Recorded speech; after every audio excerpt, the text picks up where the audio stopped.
ಹಾಂ, ಇದು ನಾನೋದಿದ ಸ್ಕೂಲು. ಇಲ್ಲಿಂದ 1ನೇ ಕ್ಲಾಸಿಂದ 10th ಇದೆ. ಇದು ಟ್ರೈಬಲ್ಸ್ಗೆ ಫ್ರೀ ಎಜುಕೇಷನ್. ಇದು ಜರ್ಮನ್ ಟೆಕ್ನಾಲಜಿನಲ್ಲಿ ಕಟ್ತಿರೋ ಒಂದು ಸ್ಕೂಲು.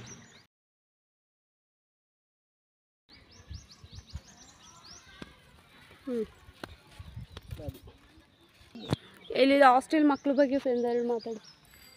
ಹೆಂಗೆ ಯಾವ ಥರ ಅಂದರೆ ಫುಡ್ಡು ಮಕ್ಳದಿದೆಲ್ಲ ನೀವು ಓದ್ತಿರ್ಬೇಕಾದ್ರೆ? ನಾವು ತಿರ್ಬೇಕಾದ್ರೆ ಬೆಳಗ್ಗೆ 5 ಗಂಟೆಗೆ ಇಲ್ಲಿ ಎದ್ದೋಬೇಕು.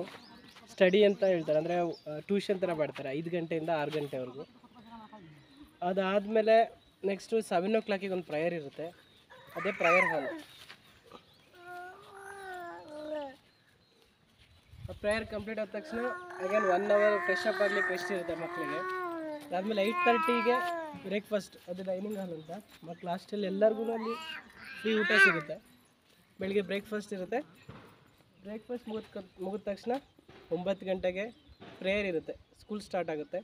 ಇದೇ ಜಾಗದಲ್ಲಿ ಪ್ರೇಯರ್ ನಡೆಯುತ್ತೆ ಬೆಳಗ್ಗೆ. ಇಲ್ಲ ಇಲ್ಲೇ ಪ್ರೇಯರ್ ನಿಂತ್ಕೊಳ್ತಾರೆ ಎಲ್ಲ ಮಕ್ಕಳು. ಅಸೆಂಬ್ಲಿ ಮುಗಿಸಿ ಅಗೇನ್ ಮತ್ತೆ ಸ್ಕೂಲ್ಗೆ ಹೋಗ್ತೀವಿ. ಸ್ಕೂಲ್ಗೆ ಹೋಗ್ಬಿಟ್ಟು ನೆಕ್ಸ್ಟ್ ಫಸ್ಟು 2 hours ಕ್ಲಾಸ್ ನಡೆಯುತ್ತೆ. ಅಗೇನ್ ಒಂದು 20 minutes ಫ್ರೀ ಸಿಗುತ್ತೆ. ಅಗೇನ್ ಮತ್ತೆ 1 ಗಂಟೆಗೆ ಮತ್ತೆ ಫುಡ್, ಲಂಚ್ ಸೇಮ್ ಅದೇ ಡೈನಿಂಗಲ್ಲಿ ಲಂಚ್ ಇರುತ್ತೆ. ಅದಾದಮೇಲೆ ಮತ್ತೆ 3:30 ಕ್ಲಾಸ್ ಮುಗಿಯುತ್ತೆ. ಮುಗಿದ ತಕ್ಷಣ ನಾವು ಫ್ರೀ ಆಗಿರ್ತೀವಿ. ಅಗೇನ್ ಮತ್ತೆ 6 ಗಂಟೆಗೆ ಪ್ರೇಯರು, ಮತ್ತು ಊಟ, ಮತ್ತೆ ಮಲ್ಕೊಳ್ಳೋದು ಅಷ್ಟೇ. ಒಂದು ರೊಟೀನ್ ಅಂದರೆ ಇಷ್ಟೇ ರೊಟೀನ್ ಇದೆ. ತುಂಬ ಚೆನ್ನಾಗಿರುತ್ತೆ. ನಾನು ಒಂದೊಂದು ಲೊಕೇಶನ್ಗೆ ಹೋಗ್ತಾ ಆನಂತರ ಹೇಳ್ಕೊಡ್ತೀನಿ. ಇವಾಗ ಒಂದೇ ಜಾಗದಲ್ಲಿ ನಿಂತ್ಕೊಂಡು ಎಲ್ಲ ತೋರಿಸ್ಲಿಕ್ಕಾಗಲ್ಲ. ಒಂದು ಲಾಂಗ್ ವೀಡಿಯೋ ಮಾಡಿಬಿಟ್ಟು ಆ ಜಾಗದೆಲ್ಲ ನಾನು ನಿಮ್ಗೆ ಎಕ್ಸ್ಪ್ಲೇನ್ ಮಾಡ್ತೀನಿ ಆಮೇಲೆ.